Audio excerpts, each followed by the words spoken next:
Hi guys, welcome to my channel Shivansh legal.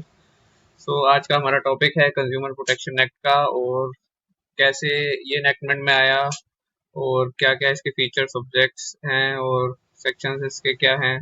आज हम उसको इस वीडियो में बताएंगे, और इससे जुड़े हुए केस लॉज भी मैं वीडियो के नेक्स्ट पार्ट में बताऊंगा आपको। एंड इसके रिगार्डिंग कैसे केस फाइल करा जाता है कंज्यूमर कोर्ट के अंदर, तो वो भी जो है मैं इस वीडियो में और नेक्स्ट पार्ट में बताऊंगा। चलिए स्टार्ट करते हैं कंज्यूमर प्रोटेक्शन एक्ट।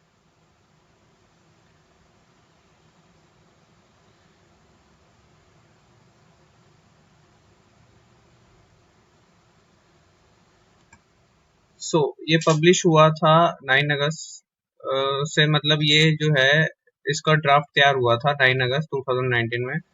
पब्लिश किया गया था ministry of law and justice के द्वारा बाय मिनिस्टर श्री राम विलास पासवान, जो former minister of consumer affairs के थे और जिनका देहांत 8 अक्टूबर 2020 को हो गया। एंड प्रेजेंट जो हैं मिनिस्ट्री ऑफ कंज्यूमर अफेयर्स के जो मिनिस्टर हैं वो हैं श्री पीयूष गोयल। तो ये तो थी एक्स्ट्रा नॉलेज। इसके बाद अब इसके ऑब्जेक्ट्स पे आते हैं हम। तो ऑब्जेक्ट्स हैं इसके इस एक्ट को लाने के कि जो introduced for protection of interest of consumers. इसको इंट्रोड्यूस किया गया कंज्यूमर के जो है हितों के लिए, के को प्रोटेक्ट करने के लिए, कंज्यूमर के इंटरेस्ट को प्रोटेक्ट करने के लिए, and for the set purpose to establish authorities for timely and effective administration. ऐसी अथॉरिटी एस्टैब्लिश करी जा सके जो क्या कहते हैं इसके एडमिनिस्ट्रेशन को गवर्न कर सके, उसको सुचारू रूप से आगे उसको देख सके। And settlement of consumer dispute को भी जो है टाइमली जो सेटलमेंट हो रहा है नहीं हो रहा वो भी देख सके। And for matter connected there or incidental thereto. इससे जुड़े हुए कोई भी मामले हो गए, इससे जुड़े हुए कोई भी मैटर हो गए, तो उनसे उनके ऊपर भी जो है देख सके, तो उनके ऊपर भी जो है अपना कंज्यूमर से जुड़े हुए जितने भी मैटर्स हैं और जितने भी डिस्प्यूट्स हैं तो वो जो है सेटल आउट किया जा सके। Enacted by parliament in the 17th year of the republic of India. तो पार्लियामेंट द्वारा इसको इनेक्ट किया गया। And it extend to whole of India, पूरे इंडिया के ऊपर लागू होता है इस समय। ये came into enforce on 20 July 2020 by the central government. 20 जुलाई में को ये जो है इन्फोर्समेंट में आ गया। And shall apply to all goods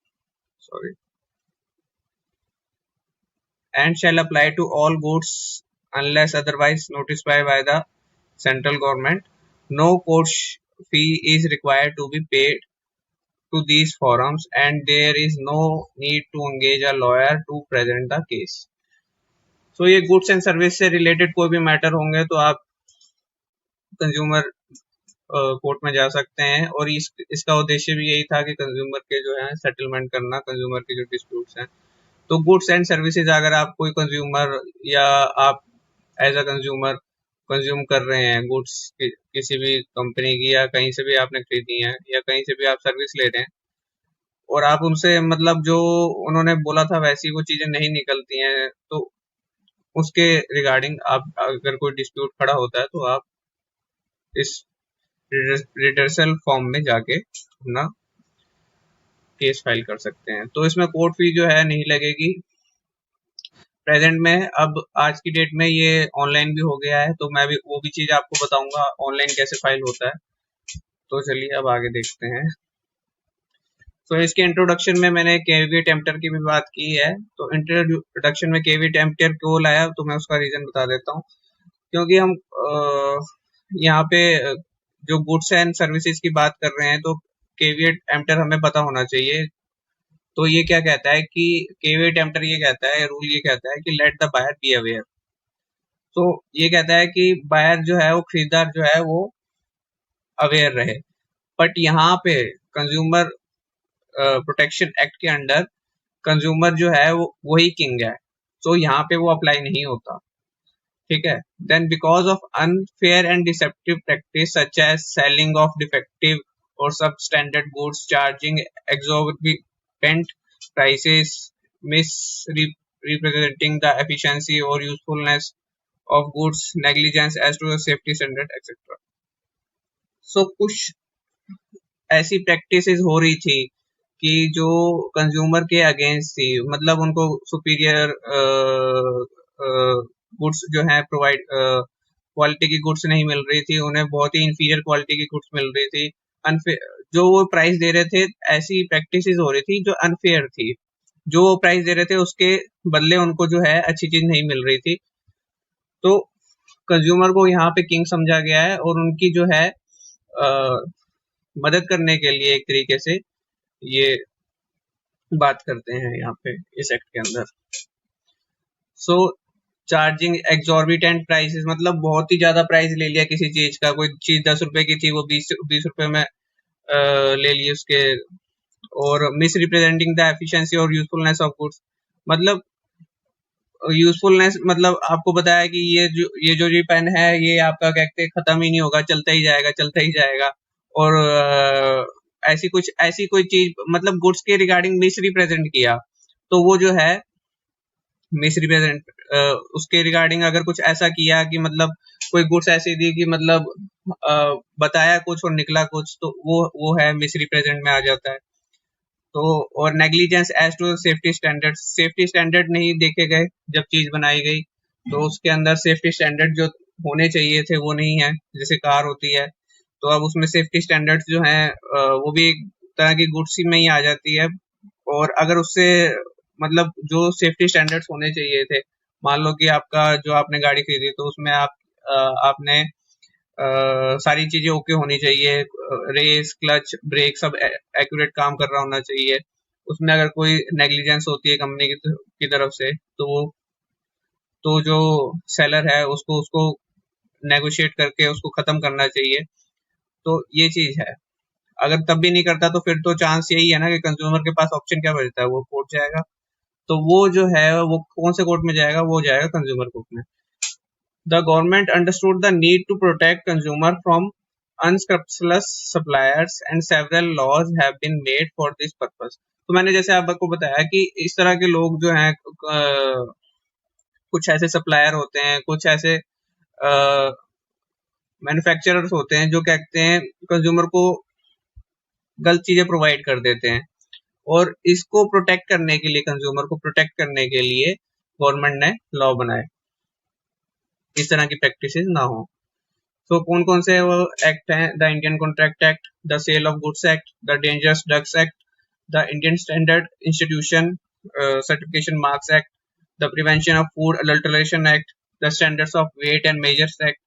तो ये सारे एक्ट हैं, ये इंडिया के अंदर लागू होते हैं, और इनका जो है अगर इनके अंदर डिफाइन कोई ऐसी चीज है जिसके अंदर मैन्युफैक्चरर ने, प्रोडक्ट सेलर ने कुछ ऐसी चीज बेची है जिसपे उसकी रिस्पॉन्सिबिलिटी थी और उसने कोई नेग्लिजेंस की है, तो उसको जो है नुकसान की भरपाई करनी होगी कंज्यूमर को। So which to some extent protect consumer interest, however these laws require the consumer to initiate action by the way of civil suit involving lengthy legal process which is very expensive and time consuming. So क्या है कि अगर civil suit file किया जाता है तो वो बहुत ही लंबा प्रोसेस हो जाता है, एक्सपेंसिव हो जाता है, कंज्यूमर के लिए टाइम कंज्यूमिंग हो जाता है। कंज्यूमर चाहता है कि भाई मेरे इंटरेस्ट का तो मैं तो सालों साल केस ही लड़ता रह जाऊंगा, तो उसके इंटरेस्ट को प्रोटेक्ट करने के लिए ये लॉ बनाया गया और एक अलग से कंज्यूमर फॉर्म तैयार किया गया। Object, so an act of to provide for protection of interest of consumer and for that purpose to establish authorities simple quick easy remedy to consumer under a three-tier quasi judicial redress agency at district state and national level.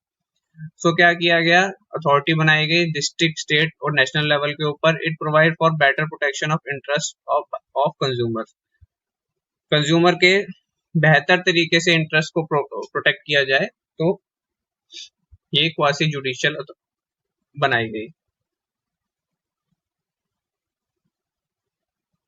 It provides for better protection of interest of consumer.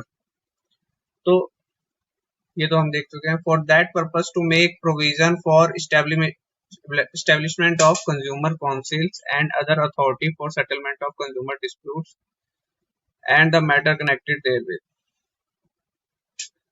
तो अब इसका purpose ये था कि provision add किए जाएं consumer council और authority को लेकर आया जाए, और इससे क्या है, कंज्यूमर के जो डिस्प्यूट हैं वो जल्दी जो है उनके ऊपर जो है अथॉरिटी के आने के बाद क्या है कि वो एक तरीके से इनके ऊपर एक वॉचडॉग बिठा दिया गया है कंज्यूमर रिड्रेसल्स के ऊपर.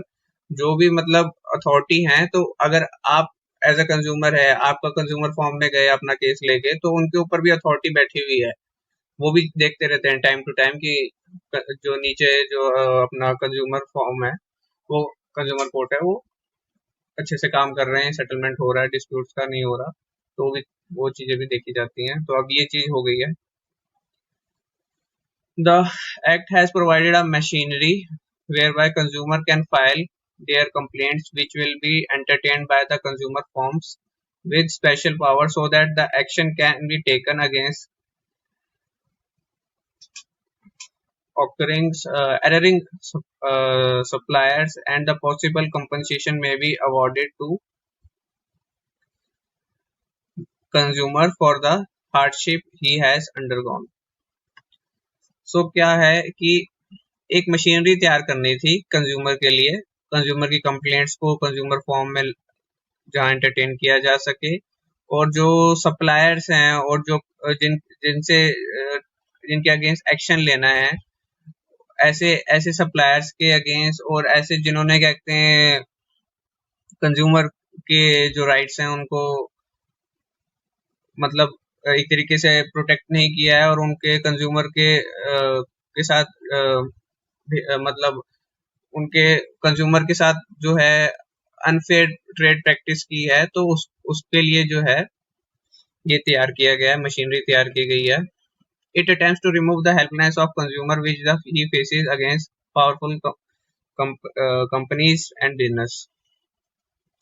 So अगर कंज्यूमर एक टाइम पे हेल्पलेस हो गया था, कंज्यूमर के पास जो था, अब ऐसी बड़े बड़े बिजनेसेस हैं और ऐसे बड़ी बड़ी कंपनीज हैं, तो वो क्या है, पैसा खिला के जो है मामले को दबा देते थे. तो कंज्यूमर जो है वो एक तरीके से हेल्पलेस था, तो उसको उस हेल्पलेसनेस को जो है दूर करने के लिए और ऐसी पावरफुल कंपनीज के अगेंस्ट और बिजनेसेस के अगेंस्ट जो वो फेस कर रहा था, जो अपना अनफेयर ट्रेड प्रैक्टिस हो रही थी, उसको रोकने के लिए ये लॉ बनाया गया.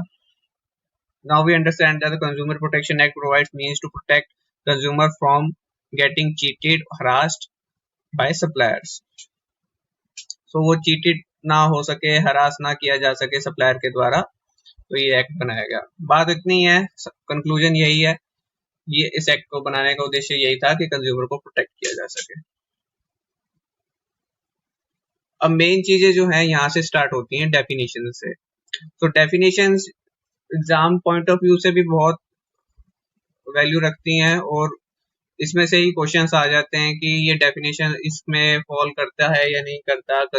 कंज्यूमर की डेफिनेशन में कौन कौन आता है, एडवर्टाइजमेंट, एप्रोप्रिएट लेबोरेटरी, जैसे आप सामने देख रहे हैं. तो सेक्शन भी याद होने बहुत जरूरी है. तो हम एक एक करके ये सेक्शन देखेंगे इस वीडियो में. नेक्स्ट पार्ट में मैं आपको बाकी का पार्ट जो काउंसिल का है, अथॉरिटी का है, वो मैं आगे आपको बताऊंगा. अभी इस वीडियो में हम सिर्फ डेफिनेशन ही देखेंगे. काउंसिल का, अथॉरिटी का और कमीशन का जो रोल है और क्या होता है, उनके मतलब उनके अपॉइंटमेंट कैसे होते हैं उनके चेयरमैन का, तो वो सब मैं आपको अगले वीडियो में बताऊंगा. तो चलिए स्टार्ट करते हैं डेफिनेशन से. सेक्शन 2 क्लॉज 1 एडवर्टाइजमेंट की बात करता है. एडवर्टाइजमेंट का क्या मीनिंग है? एनी ऑडियो और विजुअल पब्लिसिटी, रिप्रेजेंटेशन, एंडोर्समेंट और प्रोनाउंसमेंट. कोई भी तरह का पब्लिसिटी हो रही है, रिप्रेजेंटेशन कर रहा है, कोई किसी भी तरह से इंडोर्स कर रहा है, अपने प्रोडक्ट को लॉन्च कर रहा है, by light, sound, smoke, gas, print, electronic media, internet और वेबसाइट. जैसे कार की लॉन्चिंग होती है, तो आप देखते हैं कि कार लॉन्च हो रही है जैसे बहुत बड़ी, कोई और जैसे आप छोटे से छोटा प्रोडक्ट देख लीजिए, पार्ले जी का बिस्कुट है तो वो विजुअल और ऑडियो उसके वीडियो बना के पब्लिश किए जाते हैं, बैनर के ऊपर उनको भी पब्लिश किया जाता है। Includes any notice, circular, label, wrapper, invoice और सच अदर डॉक्यूमेंट्स। तो इस तरह से अगर कोई अपने एडवर्टाइज करता है, जैसे फेयर एंड लवली की एड आती थी तो उसको भी मतलब विजुअल और ऑडियो के थ्रू दिखा के जो है पब्लिश किया जाता था। तो इस तरह की रिप्रेजेंटेशन को हम एडवर्टाइजमेंट मानेंगे। अब आगे जो है सेक्शन 2 क्लॉज 2 कह रहा है एप्रोप्रिएट लेबोरेटरी। तो ये क्या है? लेबोरेटरी और an organization recognized by the central government, recognized by a state government on guidelines as may be issued by the central government in his behalf or established by or under any law for the time being in force। ठीक है, या तो central या state या फिर किसी law के द्वारा मतलब इन्फोर्समेंट में आया हो ऐसी कोई लेबोरेटरी या कोई organisation which is maintained, finance और aided by central government और state government, जिसको फाइनेंस और मेंटेन और जिसको एड प्रोवाइड की जा रही है सेंट्रल गवर्नमेंट या स्टेट गवर्नमेंट के थ्रू, फॉर एनालिसिस और test of any goods with a view to determine such goods suffer any defect और नॉट। इस तरह के गुड्स को देखने के लिए डिटरमाइन करने के लिए कि इससे कोई डिफेक्ट या कुछ ऐसा हार्म तो नहीं हो रहा कंज्यूमर को, तो इस तरह की लेबोरेटरी अगर है तो वो जो है एप्रोप्रिएट लेबोरेटरी की डेफिनेशन के अंदर आएंगी।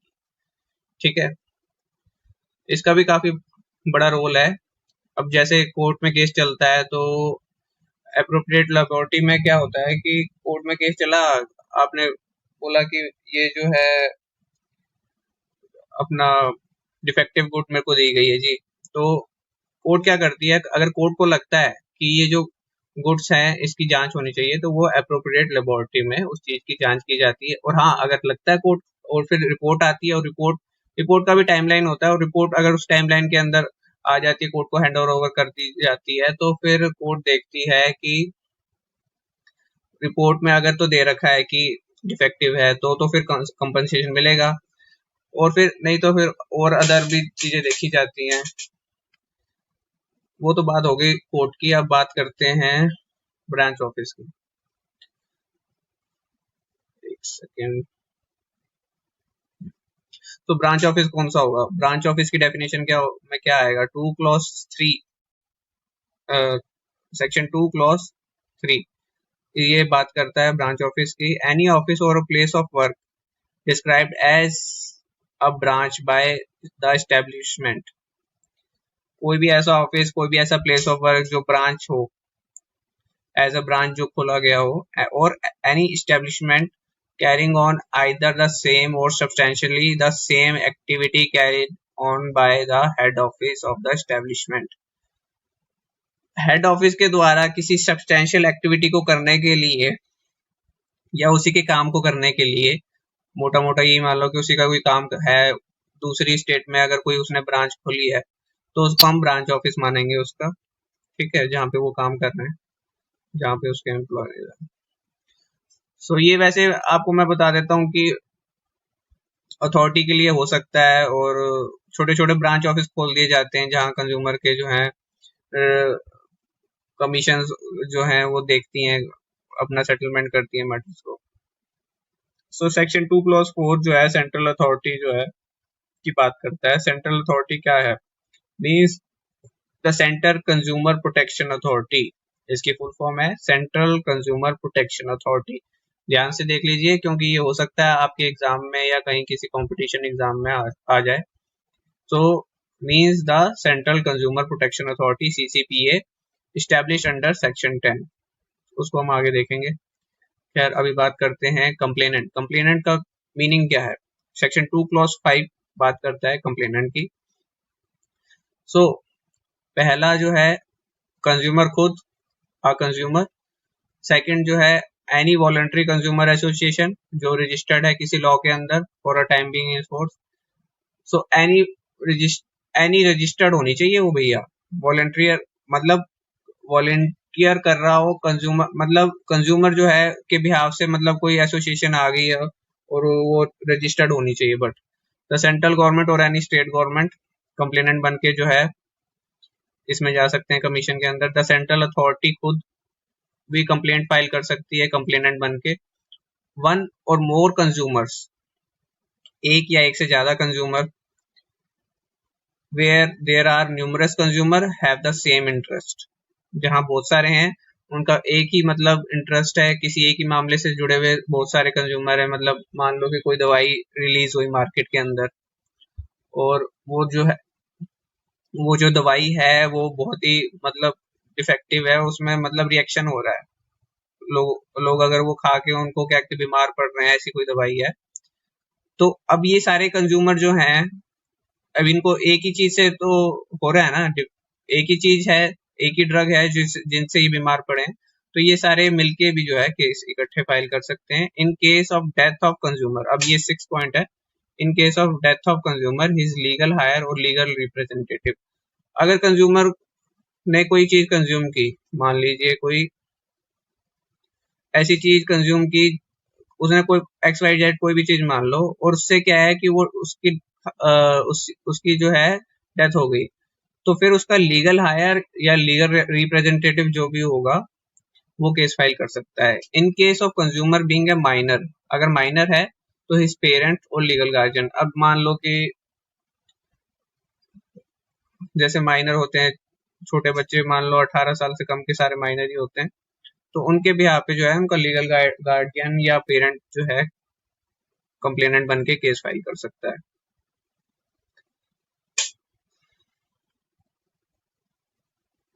प्रीविटी ऑफ कॉन्ट्रैक्ट से अलग है ये, मतलब ये नहीं है कि मतलब जो जिसको बोला गया है, जो जो जो कंज्यूमर है वही मतलब करेगा, उसके बिहाफ पे भी जो है एसोसिएशन भी फाइल कर सकती है और वन और मोर कंज्यूमर भी फाइल कर सकते हैं। माइनर है तो उसके बिहाफ पे तो लीगल गार्जियन करते ही करता है।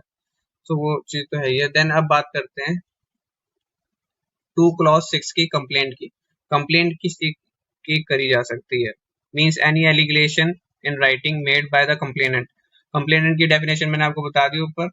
For obtaining relief then in provided under this act, तो रिलीफ के लिए इस एक्ट के अंदर जो भी प्रोविजन दिए गए हुए हैं उसके उसके लिए ऑब्टेन करने के लिए, अब वो प्रोविजन क्या है मैं बता देता हूँ नीचे है।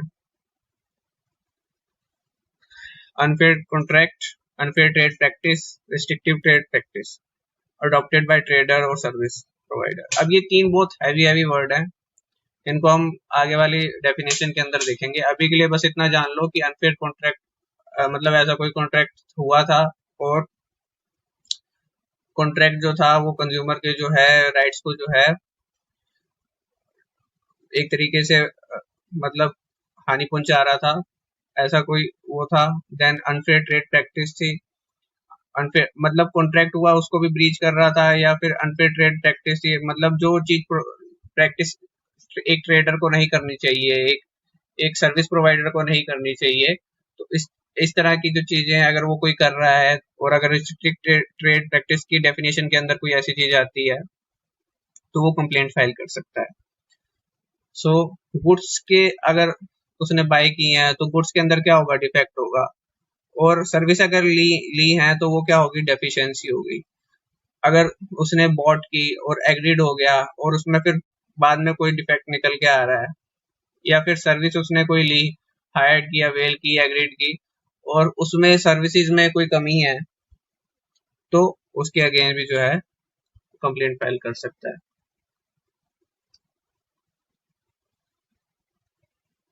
अब इसके आगे जो है प्राइस के लेके भी कंप्लेंट फाइल कर सकता है। In excess of good services by the trade और service provider fixed by law, displayed on package, displayed in list, agreed between parties. अब देखो हर चीज का ना गुड्स का एक प्राइस होता है, MRP होता है। मोस्टली गुड्स के ऊपर MRP होता है, और नहीं तो कंपनीज तो लगाती हैं जो ब्रांडेड होते हैं, और एक्सेस में कोई चार्ज कर लेता है आपसे, तो वो क्या है, इस तरह की जो अगर कोई हरकत करता है प्राइस के रिगार्डिंग, तो वो आप उस पर भी जो है कंप्लेंट फाइल कर सकते हैं। हजार्डस गुड्स है, कुछ ऐसी गुड्स हैं जो वो सेल कर रहा है और जो नहीं करनी चाहिए, जिससे क्या कहते हैं एक नॉर्मल पब्लिक लाइफ को जो है वो ऑफर कर रहा है, और उससे क्या है कि सेफ्टी स्टैंडर्ड जो है फॉलो नहीं कर रहा, और जो अनसेफ है पब्लिक के लिए इस चीज का ट्रेड कर रहा है, तो वो हजार्डस गुड्स के अंदर आ जाता है। उसका सेक्शन 2 क्लॉज 5 हो गया। एंड हजार्डस सर्विसेज, कुछ ऐसी सर्विस प्रोवाइड कर रहा है जिससे इंजरी हो सकती है पब्लिक लाइफ को और सेफ्टी को, सो वो हो गया। देन अब बात करते हैं प्रोडक्ट लाइबिलिटी एक्शन की। Lie against product manufacturer, product seller, product service provider. तो ये लाइबिलिटी किस किस की हो सकती है, आप खुद सोचो। मैन्युफैक्चरर की हो सकती है, सेलर की हो सकती है, और सर्विस प्रोवाइडर की हो सकती है। तो इनके अगेंस्ट जो है इनकी लाइबिलिटी बनती है कि ये जो है अच्छी चीजें दें जो प्राइस ले रहे हैं, और ऐसी हजार्डस गुड्स, हजार्डस सर्विसेज, और मतलब कोई भी मतलब रिस्ट्रिक्टिव ट्रेड प्रैक्टिस के अंदर या अनफेयर ट्रेड प्रैक्टिस के अंदर या अनफेयर कॉन्ट्रैक्ट के अंदर ऐसी कोई चीज ना आए, और अगर ये करते हैं तो इनके खिलाफ कंज्यूमर कमीशन में कंप्लेंट फाइल की जा सकती है। देन इसके बाद है 2 क्लॉज 7। कंज्यूमर कौन होगा भैया, अब सबसे बड़ी डेफिनेशन यही है।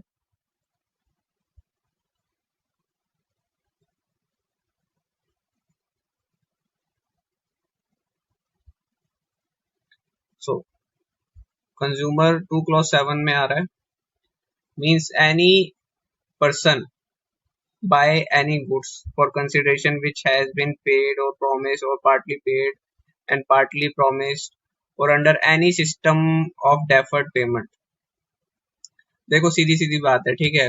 अगर कोई कंज्यूमर है तो या तो वो गुड्स खरीद रहा है या फिर वो सर्विस खरीद लेगा, और अगर कुछ ऐसी उसने गुड्स खरीदी हैं जिसके ये उसने पैसे दिए हैं और पार्टली प्रॉमिस किया है कि बाकी पैसे मैं बाद में दे दूंगा, मतलब उसने पैसे दिए हैं, और include any user of such goods other than the person who buys such goods for consideration paid or promise partly paid।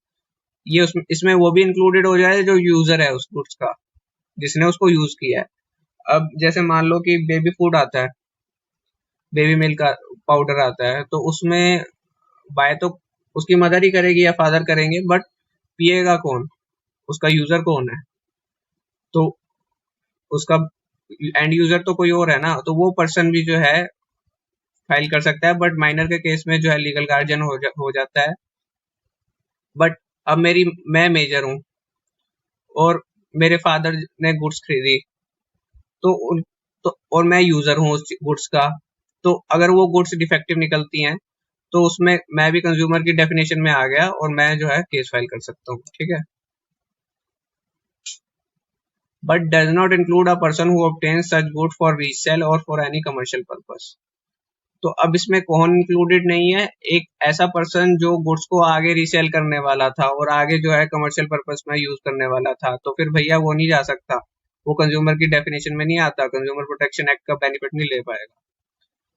और हायर और avails any services for a consideration which has been paid promise. बात वही है, service ले रहा है और उसके लिए पैसे दिए हैं, पे किया है, और उसको यूज कर रहा है, या फिर उसका यूजर है, या फिर उसने एज अ कंज्यूमर उसको क्या खरीदा है, उसको सब्सक्राइब किया है सर्विस को। हायर और avails of any services but does not include a person who avails such services for any commercial purpose. Commercial purpose के लिए अगर सर्विस ले रहा है या गुड्स ले रहा है तो उसमें फिर वो कंज्यूमर की डेफिनेशन में नहीं आएगा, ठीक है। अब एक्सप्लेनेशन की बात करते हैं। द एक्सप्रेशन कमर्शियल पर्पस, तो कमर्शियल पर्पस का क्या मीनिंग है, डज नॉट इंक्लूड एनी, मतलब does not include use of a used by a person bought and used by him exclusively for the purpose of earning the livelihood। अब commercial purpose में ये include नहीं होता कि उसने, जैसे आप मान लो कि मैं कोई दर्जी की दुकान है मेरी, ठीक है, और मैं कपड़े सिलता हूँ, मैंने कुछ गुड्स ऑर्डर की, मैंने कुछ कपड़े ऑर्डर किए, और मैं अब अपने लिवलीहुड के लिए वो काम कर रहा हूँ। अब मैं सेल्फ एम्प्लॉयड पर्सन हो गया उस केस में, तो उस केस में वो कमर्शियल पर्पस नहीं माना जाएगा। Then expression buy any goods और एंड हायर्स और avails any services include offline और online transaction through electronic means और बाय टेली शॉपिंग और डायरेक्ट सेलिंग और मल्टी लेवल मार्केटिंग। तो ये एक्सप्रेशन क्या बता रहा है कि इलेक्ट्रॉनिक मीन्स के through online transaction by teleshopping की आगे मतलब रीसेल कर रहा है। बाय एनी गुड्स, ये गुड्स, बाय एनी गुड्स, ये एक्सप्रेशन क्या है कि मतलब कहीं से भी खरीदियो। इलेक्ट्रॉनिक मीन्स से मतलब ट्रांजैक्शन ऑनलाइन करी हो, उसके रिगार्डिंग मल्टी लेवल मार्केटिंग से मतलब खरीदियो कहीं से भी, मतलब आपने कोई चीज खरीदी हो तो वो बाय एनी गुड्स और हायर्स और वेल्स एनी सर्विसेज, ये इंक्लूड करता है ऑनलाइन और ऑफलाइन दोनों मेथड को। कंज्यूमर डिस्प्यूट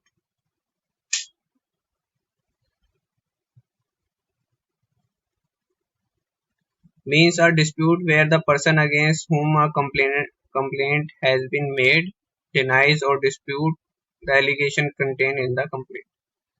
तो एक ऐसा डिस्प्यूट जिसमें पर्सन जो है, पर्सन क्या होगा, पर्सन तो वही होगा जो कंज्यूमर है। कंज्यूमर ने अगर कोई ऐसी कंप्लेंट फाइल की है जो जिससे डिस्प्यूट अराइज हो रहा है और जो सामने वाला के ऊपर एलिगेशन लगाए गए हैं कंप्लेंट के अंदर, तो वो जो है कंज्यूमर डिस्प्यूट हो गया। 2 क्लॉज 8 यही बात करता है, ठीक है।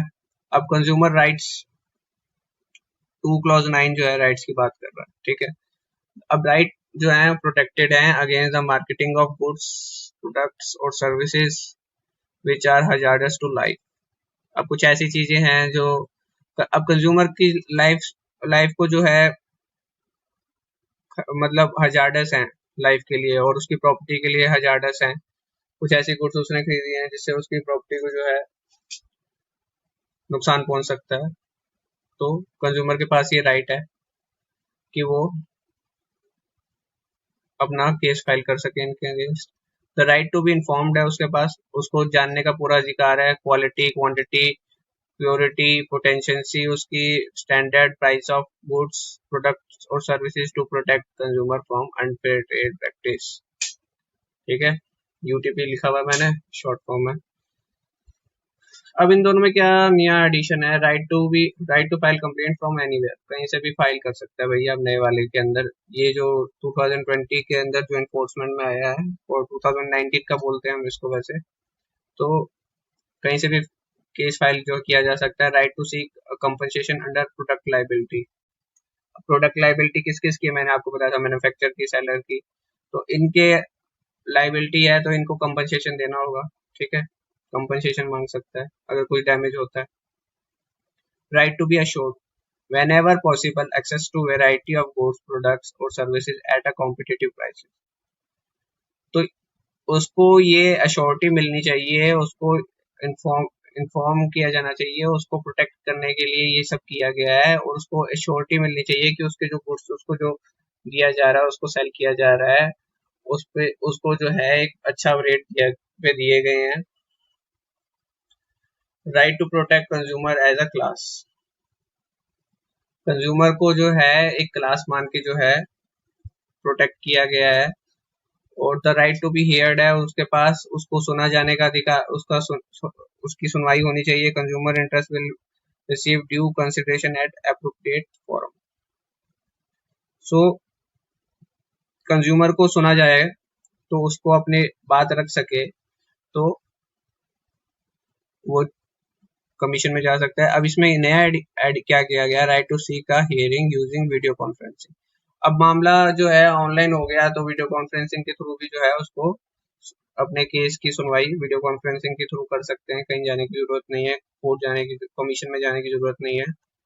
The right to seek redressal against unfair trade practice और रिस्ट्रिक्टिव ट्रेड प्रैक्टिसेस और अनस्क्रपलस एक्सप्लॉयटेशंस ऑफ कंज्यूमर, नीचे क्या है तो ये अलग है। Right to know why a complaint was rejected, देखो वो अपने रिड्रेसल के लिए ना, अनफेयर ट्रेड प्रैक्टिस हो चाहे रिस्ट्रिक्टिव ट्रेड प्रैक्टिस हो या कुछ ऐसा उसको एक्सप्लॉइट किया जा रहा हो कंज्यूमर को, तो उसके अगेंस्ट जो है वो अपनी बात जो है कंज्यूमर कमीशन में जा सकता है। और उसको ये भी जानने का अधिकार है कि उसकी कंप्लेंट किस लिए रिजेक्ट की जा रही है।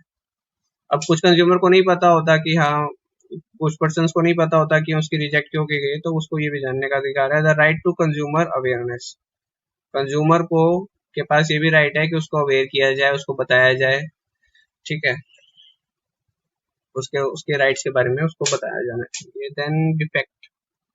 अब डिफेक्ट जो बात करता है 2 क्लॉज ऊपर चला गया, 2 क्लॉज 10 बात करता है मींस एनी फॉल्ट, इम्परफेक्शन और shortcoming.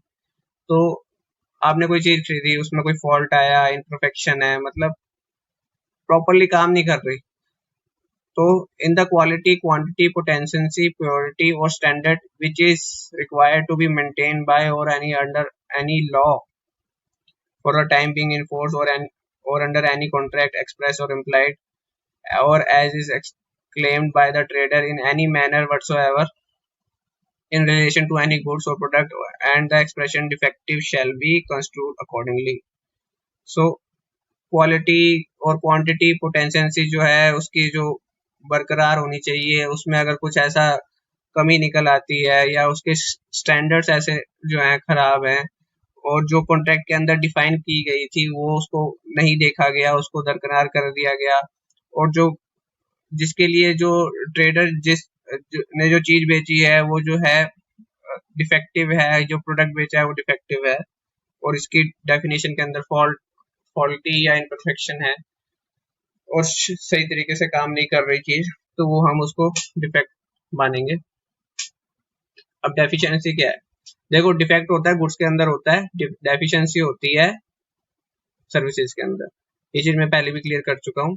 Means any fault, imperfection, shortcoming और inadequacy in the quantity, nature, manner of performance which is required to be maintained by or any under any law for the time being in force or has been undertaken to be performed by a person in pursuance of contract or otherwise in relation to any services and includes any act of negligence or omission or commission by such person which causes loss or injury to the consumer. मतलब यही है कि ऐसी कोई service उसने ली, खरीदी, purchase की, जिसके कारण उसको लॉस उठाना पड़ रहा है और इंजरी हो रही है कंज्यूमर को, और deliberately withholding of relevant information by such person to the consumer. कुछ ऐसा जानबूझ के उसको छुपाया, जो बताना चाहिए था कंज्यूमर को ऐसा कुछ बताया नहीं कि इससे मतलब ये कमी है चीज के अंदर, इस सर्विस से आपको ये जो है लॉस हो सकता है, तो उसको हम डेफिशिएंसी मानेंगे, ठीक है।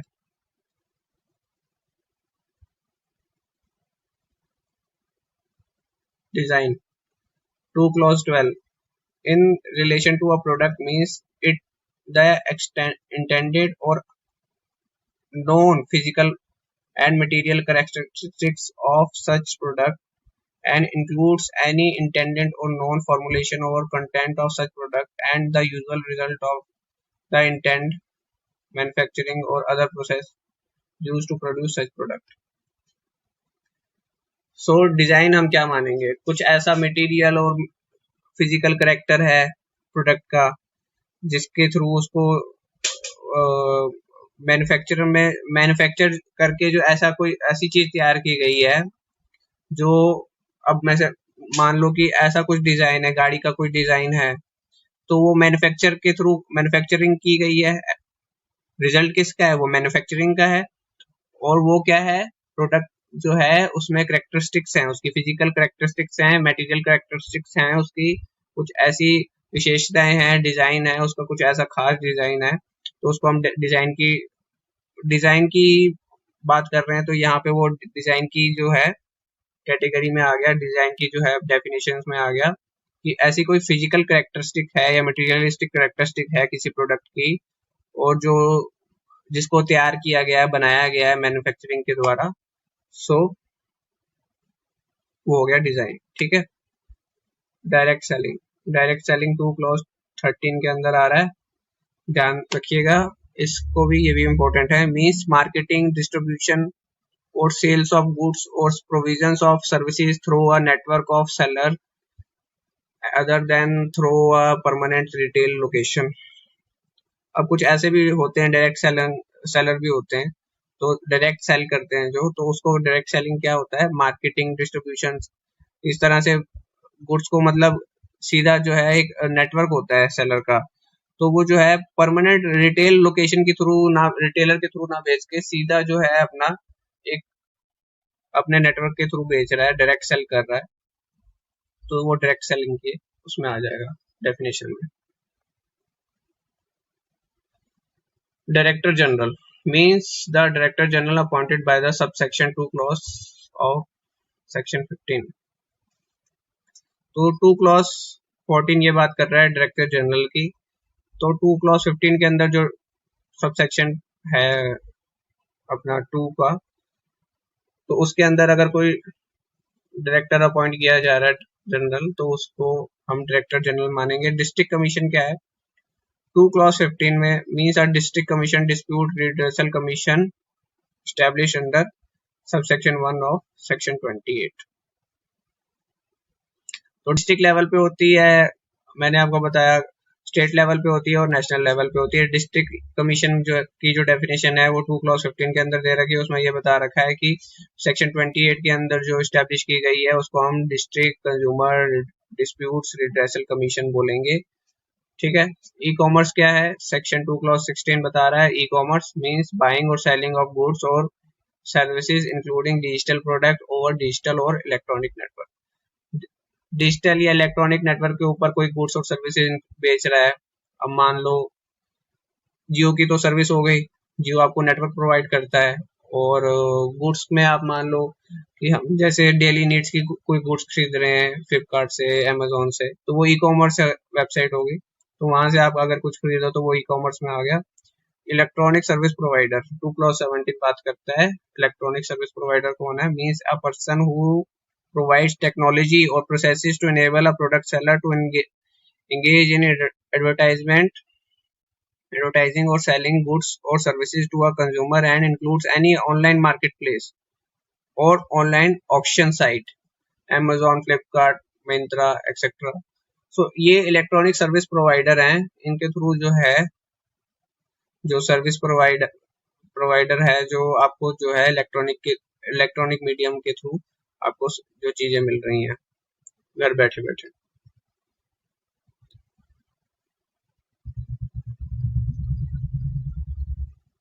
Endorsement 2 clause 18 in relation to an advertisement means any message, verbal statement, demonstration।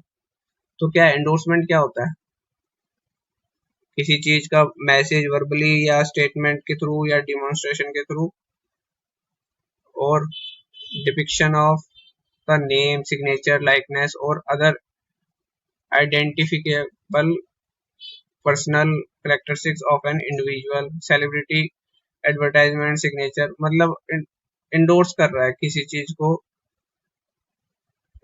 ये एडवर्टाइजमेंट के ही रिलेशन में आता है इंडोर्स वर्ड। एक इंडोर्स वर्ड दूसरा भी होता है, जैसे किसी चीज को लॉन्च कर रहा है ये, तो यहाँ पे उसकी बात कर रहे हैं। अब मैसेज एनी वर्बल स्टेटमेंट भी हो सकती है, कोई सेलिब्रिटी एडवर्टाइज कर रहा है तो इंडोर्स कर रहा है उसको।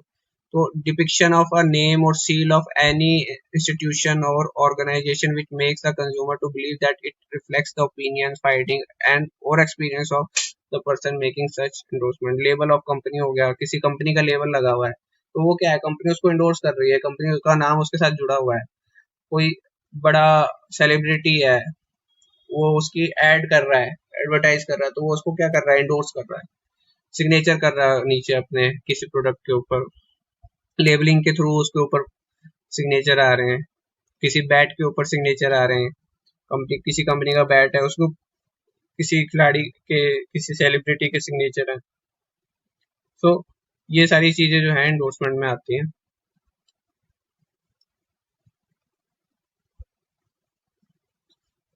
तो अब वर्ड है 2 clause 19 सेक्शन है establishment. Establishment includes any advertising agency, commission agent, manufacturing, trading, or any other commercial agency which carries or any business, trade or profession or any work in connection with or incidental or essentially to any commercial activity, trade or profession or such other class or classes of person including public utility। मतलब यही है कि establishment किस चीज का कर रहे हैं, कोई ऐसी मतलब कमर्शियल एजेंसी है, कोई ऐसी एजेंट है या मैन्युफैक्चरिंग है या ट्रेडिंग है हो रही है किसी ऐसी चीज की जिसके थ्रू जो मतलब अब बनाने वाला भी हो गया। अब जैसे आप ये मान लो कि कोई बनाने वाला है, उसको एडवर्टाइजिंग एजेंसी के थ्रू, बिचौलियों के थ्रू बनाने वाला हो गया ट्रेडर, और कोई भी कमर्शियल एजेंसी जो है, कमर्शियल एक्टिविटी या ट्रेड या ऐसा कोई भी प्रोफेशन है जो पब्लिक यूटिलिटी का सामान रखते हो, तो वो जो है इस डेफिनेशन के अंदर आता है। Includes any advertising agency, commission agent, manufacturing, trading, or any other commercial agency which carries on any business, trade or profession or any work in connection or incidental with as necessary to any commercial activity, trade or profession. तो public utility का जो भी मतलब सामान है, entities हैं, उसको अगर मतलब स्टैब्लिश कर, ऐसी चीजों का स्टैब्लिशमेंट हो रहा है, तो इंस्टॉलेशन कोई कर रहा है, तो अगर इंस्टॉलेशन भी कोई कर रहा है तो उसको भी जो है इसके अंदर माना गया है, उनको कंसीडर किया गया है, जो चीजों को बना रहा है वो भी और जो इंस्टॉल कर रहा है वो भी। ठीक है। Express warranty. एक्सप्रेस वारंटी क्या बोलता है? Section 2 clause 20 means any material statement, affirmation of fact, promise और description relating to a product और service warranty that it conforms express, मतलब एक्सप्रेसली किसी वारंटी को जो है शो कर दिया गया है। ठीक है। या तो आपने एक सैंपल दिखा के कि हाँ ये चीज ऐसी निकलेगी, या मटेरियल स्टेटमेंट दे दी कि हाँ ये ऐसी चीज निकलेगी, या अफर्मेशन कर दिया किसी फैक्ट का, या फिर प्रॉमिस कर दिया, तो इस चीज को जो है हम एक्सप्रेस वारंटी मानेंगे। ठीक है। इस्टेब्लिशमेंट में आपको बता चुका हूँ। पहले सिर्फ वही मानते थे कि जो एजेंट है और मैन्युफैक्चरर है वही है। अब इसमें इंस्टॉलेशन भी जो कर रहा है वो भी, उसको भी इंक्लूड कर लिया गया है। उसके अगेंस्ट भी आप कंप्लेंट फाइल कर सकते हो। उसने सर इंस्टॉलेशन सर्विस जो है खराब की है, तो उसके अगेंस्ट भी जो है आप केस फाइल कर सकते हैं। Than goods. अब गुड्स जो है बहुत ही मेन डेफिनेशन आती है ये गुड्स की, इसके आगे हार्म की है। Goods 2 clause 21 means every kind of movable property or and includes food as defined in clause J of subsection 1 of subsection 3 of the Food and Safety Standards Act। इसके अंदर गुड्स की definition दी गई है। 2 clause 21 जो है define करता है कि फूड को भी इंक्लूड कर लिया गया। फूड कौन सा हो सकता है? ये जो सेक्शन बता रहा है J of sub section 1 of ये जो है एक्ट है सब food and safety standard act का, ये डिफाइन करता है फूड को। Infant food, package drinking water, chewing gum, alcoholic drink, तो ये वाटर वगैरह सब आ गया। इसके ड्रग एंड मेंटेनेंस, तो ये सारी चीजें जो हैं वो भी गुड्स के अंदर आ गई हैं। ठीक है। अब हार्म की बात करते हैं। हार्म क्या हो सकता है? मैं बार बार वर्ड यूज कर रहा था हार्म, तो हार्म की भी डेफिनेशन दे रखी है 2 क्लॉज 22 के अंदर। Damage to any property, personal injury, mental agony, any loss for of consortium or services or other or any other loss resulting from a harm referred to above classes। So किसी भी person को या किसी की person की property को mentally अगर आप उसको स्ट्रेस दे रहे हो, तो उसको भी जो हार्म की कैटेगरी में ले आए हैं। but shall not include any harm caused to a product itself or any damage to a property on account of breach of warranty condition or any commercial or economic loss including any direct incidental of consequential loss relating thereto। Means आप ये मान के चलो कि आपने कोई चीज खरीदी, आपने कोई जूसर खरीदा और उस पर अपनी मैकेनिकगिरी दिखाई आपने, और आपने क्या किया? ब्रीच ऑफ वारंटी कंडीशन को आपने ब्रीच किया। आपने खोल खाल के उसके सारे पुर्जे अलग कर दिए और उसके बाद बोला कंपनी को जाके कि ये तो जी काम नहीं कर रही, तो वो जो है हार्म की डेफिनेशन में नहीं आएगा। और उससे फिर आपको कोई करंट वरंट लग गया या कुछ हो गया तो फिर वो आपकी अपनी गलती थी वहां पे। देन बात करते हैं इंजरी की 2 क्लॉज 23 के अंदर। Means any harm whatever illegally cause to any person in body, mind और प्रॉपर्टी।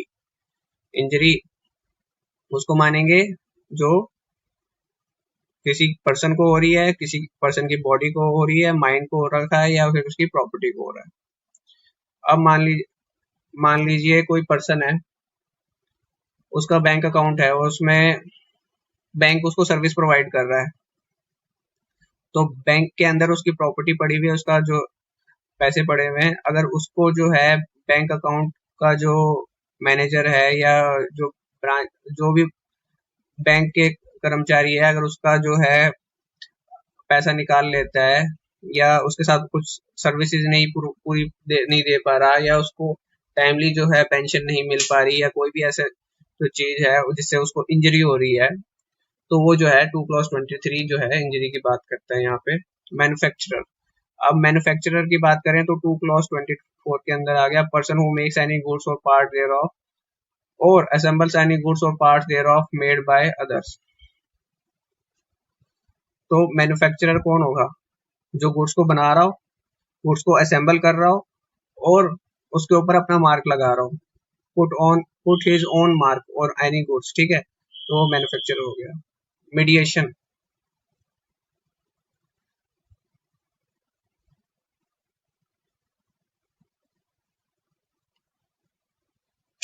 सो मीडिएशन का हो गया हमारा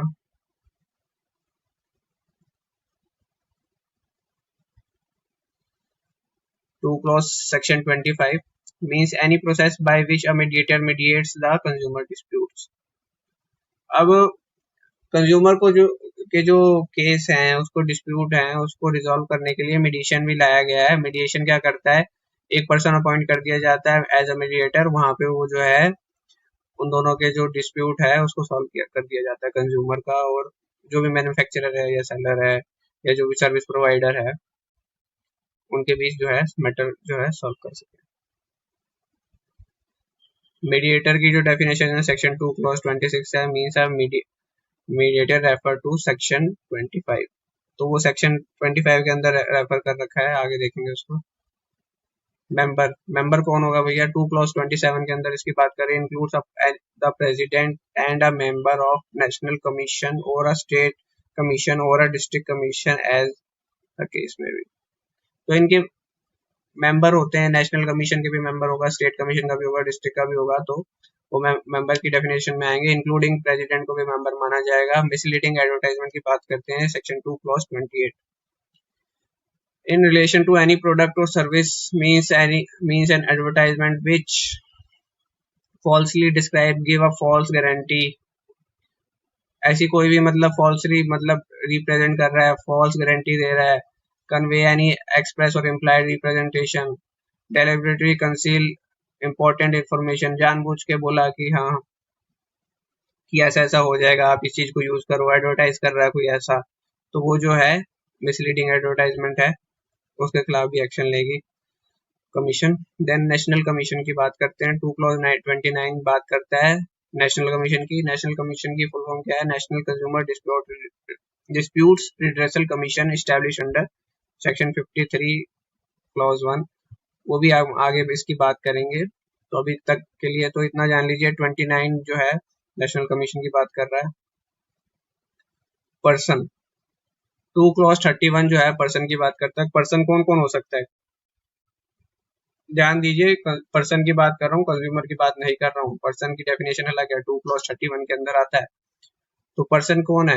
एक इंडिविजुअल या कोई रजिस्टर्ड या non registered firm, a Hindu undivided family, a cooperative society, an association of person whether registered और अंडर सोसाइटी रजिस्ट्रेशन एक्ट और नॉट, एनी कॉर्पोरेशन और कंपनी, कोई भी इंडिविजुअल हो गया, कोई कंपनी हो गई, तो वो रजिस्टर्ड इनकॉर्पोरेटेड हो या ना हो, रजिस्टर्ड हो या ना हो, एनी आर्टिफिशियल जुडिशियल पर्सन हो और not falling with any of the preceding सब क्लॉजेस, ऊपर दी गई किसी भी क्लॉज में नहीं आ रहा हो, तो वो भी पर्सन की डेफिनेशन में आएगा। अब बात करते हैं प्रोडक्ट की। 2 क्लॉज 33 जो बात करता है प्रोडक्ट की बात करता है, मीन्स एनी आर्टिकल और गुड्स और substances or raw material or any extended cycle of such product which may be gaseous, liquid or solid state possessing intrinsic value, जिसकी कोई कीमत हो कोई भी ऐसी लिक्विड हो, कोई भी सॉलिड स्टेट हो, कोई भी गैसियस फॉर्म में हो, तो उसकी कोई वैल्यू है। और जो रेडी टू डिलीवर है does not include human tissues, blood products and organs.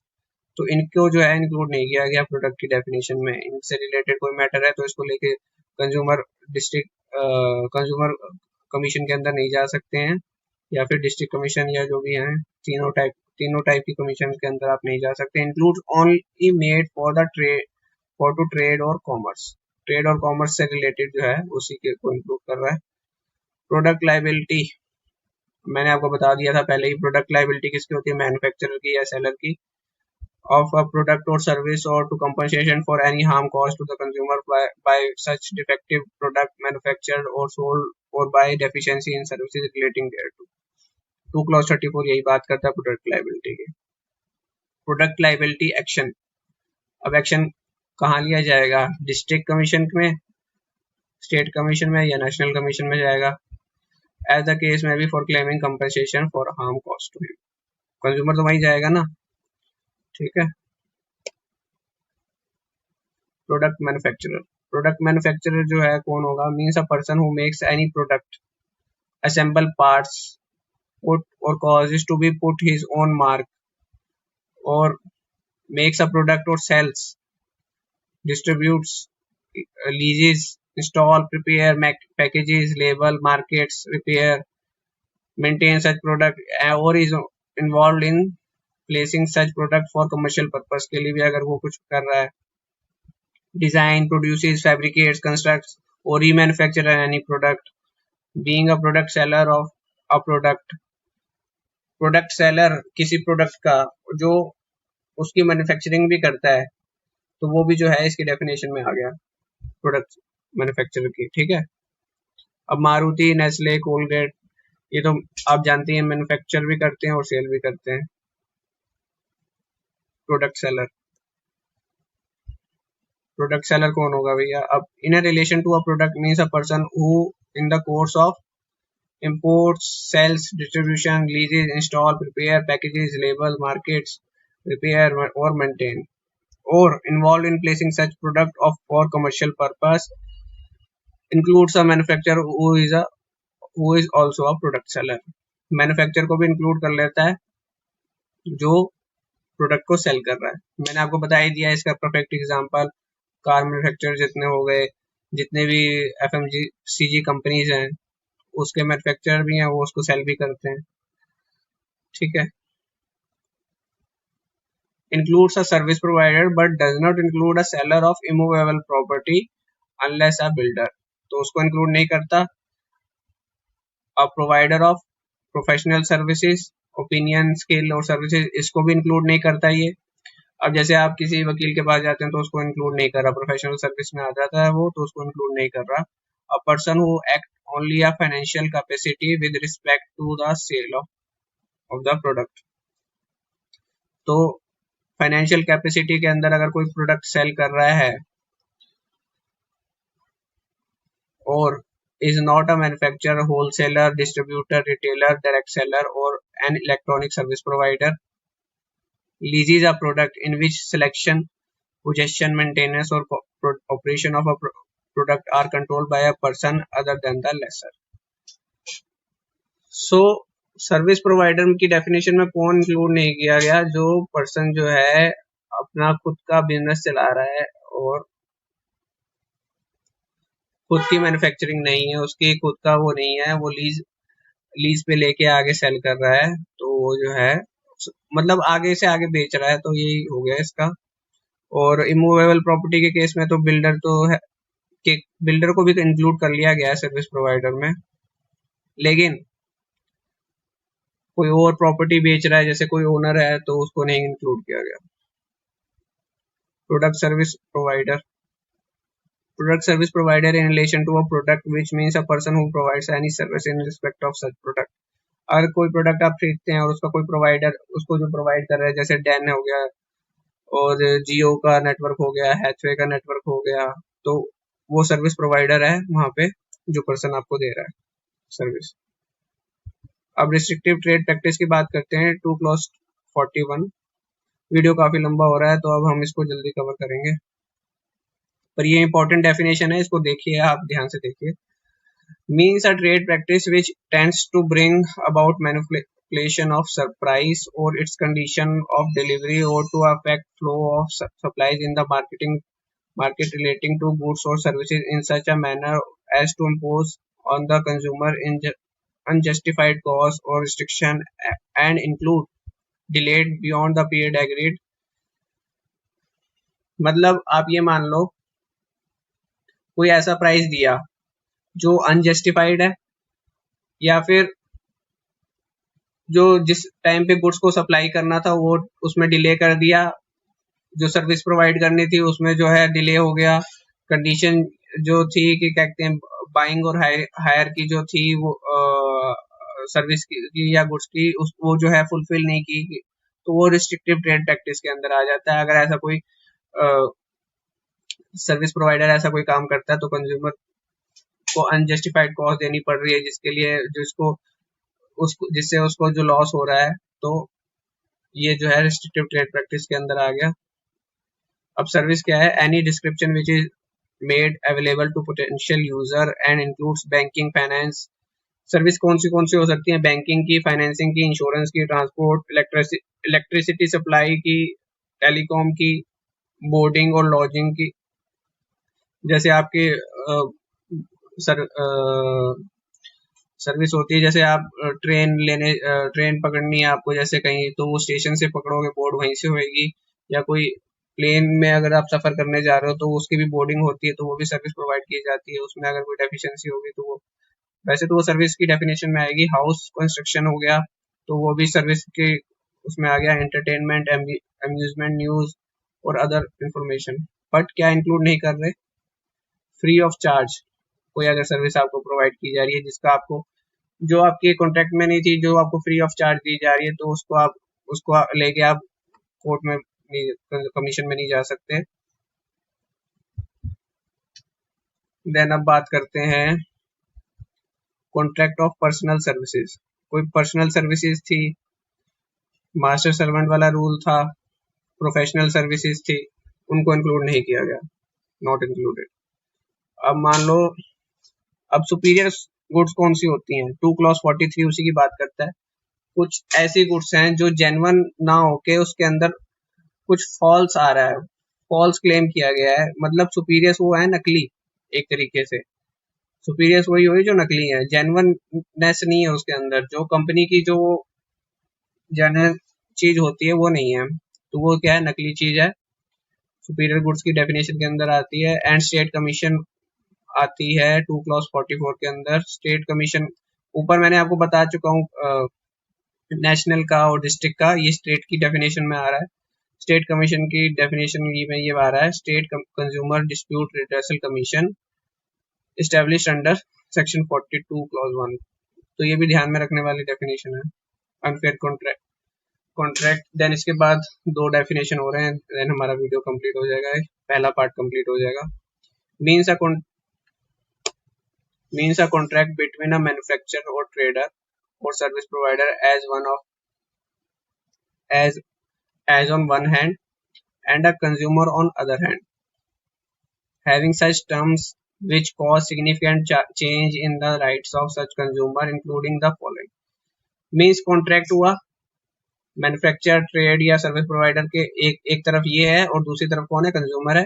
उन दोनों के बीच में एक कॉन्ट्रैक्ट हुआ और उसके कारण क्या हुआ? कंज्यूमर के जो राइट्स में चेंजेस हुआ। कैसे? एक्सेसिव सिक्योरिटी डिपॉजिट करानी पड़ रही है उसको, या इम्पोजिंग एनी पेनल्टी कर रहे हैं कंज्यूमर के ऊपर, refusing to accept early repayment of debts. ऐसा कोई कॉन्ट्रैक्ट कर लिया जिससे, मतलब अगर वो अपना कर्जा लिया उसने, वो तो कर्जा पहले देना चाह रहा है, तो वो अनफेयर कॉन्ट्रैक्ट हो गया। Entitling party to terminate the contract without any reason. कोई ऐसी क्लॉज डाल दी कि मतलब विदाउट एनी रीजन कि आप कॉन्ट्रैक्ट जो है टर्मिनेट, ऐसी कोई मतलब क्लॉज डाल दी है कि जो जस्टिफाइड नहीं है कॉन्ट्रैक्ट को टर्मिनेट करने के लिए, without consent of consumer, changing और replacing terms and condition like आप मान लो कि कोई कॉन्ट्रैक्ट की टर्म्स थी और उसको बिना इन्फॉर्म किए गए उसके अंदर मतलब कॉन्ट्रैक्ट के अंदर चेंज कर दिए गए, उसके ऊपर पेनल्टी लगा दी गई, इम्पोज ऑफ अनरीजनेबल चार्ज लगा दिया गया। यही होता है, पैसों को लेके लड़ाई चलती है, ये सब चीजें चलती हैं। तो कंज्यूमर को जो है के साथ इस तरह का अगर कोई कॉन्ट्रैक्ट हुआ है, अनफेयर कॉन्ट्रैक्ट हुआ है, तो वो इस तरह से अगर कुछ करता है तो वो unfair manufacturer, trader, service provider करता है, तो वो अनफेयर कॉन्ट्रैक्ट की डेफिनेशन में आएगा। अब हम बात करते हैं अनफेयर ट्रेड प्रैक्टिस की। 2 क्लॉज 47 है। इसके बाद हम यहीं एंड कर देंगे ये video. A trade practice which for the purpose of promotion of sale, use और सप्लाई ऑफ गुड्स और services adopt any unfair method और unfair deceptive practice including the following. So ये बात करता है कि कुछ ऐसी गुड्स हैं, कुछ जो भी गुड्स हैं, जो भी सर्विसेज हैं, उसको अनफेयर मेथड के थ्रू अनफेयर डिसेप्टिव प्रैक्टिस की गई है उनके रिगार्डिंग, उनको उनकी सेल में गुड्स और सर्विसेज की सेल के अंदर अनफेयर मेथड से अनफेयर डिसेप्टिव प्रैक्टिस जो है अडॉप्ट की गई है। Including the following, making any statement whether orally or written, in writing or visual representation including electronic means, falsely represent standard quality, quantity, grade or goods or services, or rebuild or second hand as new। तो second hand चीजें थी उनको new बता के जो है भेज दिया। तो ये क्या है? False representation about goods and services, approval and sponsorship, accessories, use. तो इनके फॉल्स रिप्रेजेंट किसका किया? गुड्स का किया, स्पॉन्सरशिप का किया कि मेरे पास जो जी ये स्पॉन्सरशिप है, हम तो बहुत बड़े वो हैं, अपना सर्विस प्रोवाइडर है, मैन्युफैक्चरर है। Need and usefulness of characteristics, false सारी चीजें जो है फॉल्स बताई। कैरेक्टरिस्टिक्स जो उसकी थी, वो जो विशेषताएं थी उसको गलत बताया, जो थी वो झूठी थी। और goods and products of services of another person, जो गुड्स जो थी वो किसी और पर्सन की निकली, उस ब्रांड की नहीं थी, दूसरे ब्रांड की निकली हैं और लोकल निकली हैं। In any wrapper list and contain sale, delivery, transmission of goods and service और प्रोडक्ट। तो क्या है? फॉल्स रिप्रेजेंटेशन के अंदर आ जाता है कोई धोखाधड़ी की, या लेबल बदल दिया किसी की अपना गुड्स का, या सर्विस जो थी उसके अंदर डेफिशिएंसी थी, उसको फॉल्सली रिप्रेजेंट करके उसको जो है कंज्यूमर को बेच दिया गया है और बताया नहीं गया कि सर्विस का इतना चार्ज लगेगा।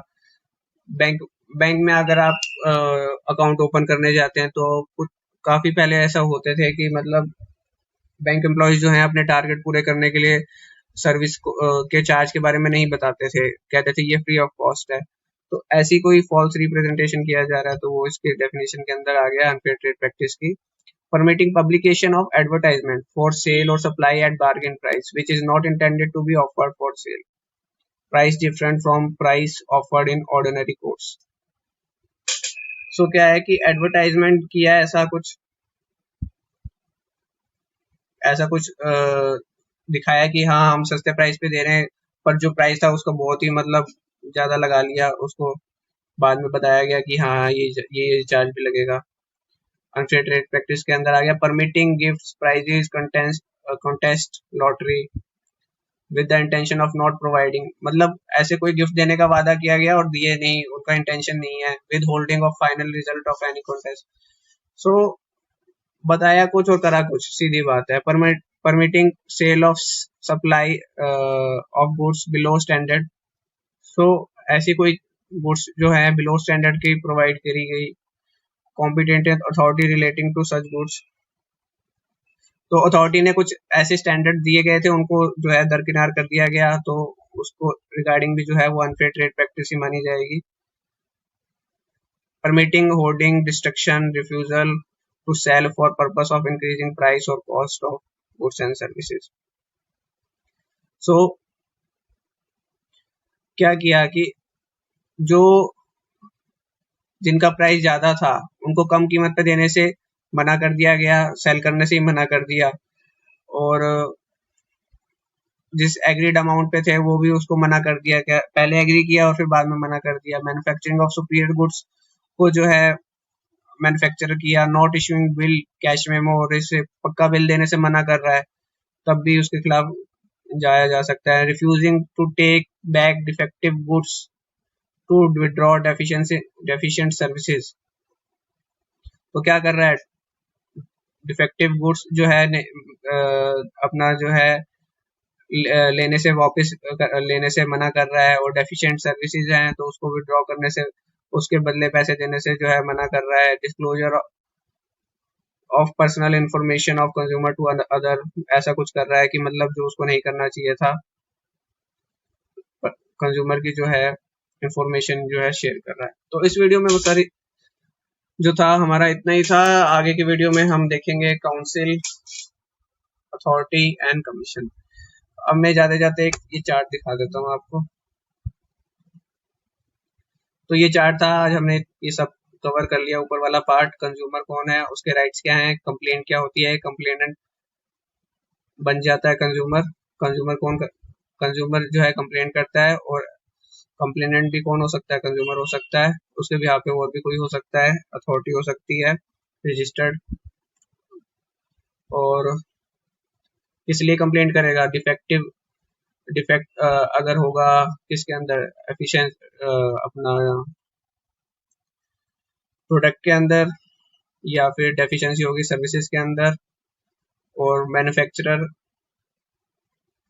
और प्रोडक्ट सेलर, गुड्स और प्रोडक्ट के केस में कौन होगा, मैन्युफैक्चरर होगा उसका गुड्स का, और प्रोडक्ट सेलर होगा, और सर्विस के केस में कौन होगा, सर्विस प्रोवाइडर। तो हम इतना देख चुके हैं, बाकी का हम कल देखेंगे। प्रोडक्ट लायबिलिटी इन सब की होती है, सर्विस प्रोवाइडर की होती है, मैन्युफैक्चरर की होती है। सो हम आज कवर कर चुके हैं पहला पार्ट, जिसमें डेफिनेशंस थी, और मिलते हैं नेक्स्ट वीडियो में। तब तक के लिए thank you, and please subscribe my channel and promote this channel, and share करिए दबा के इस वीडियो को। Thank you guys.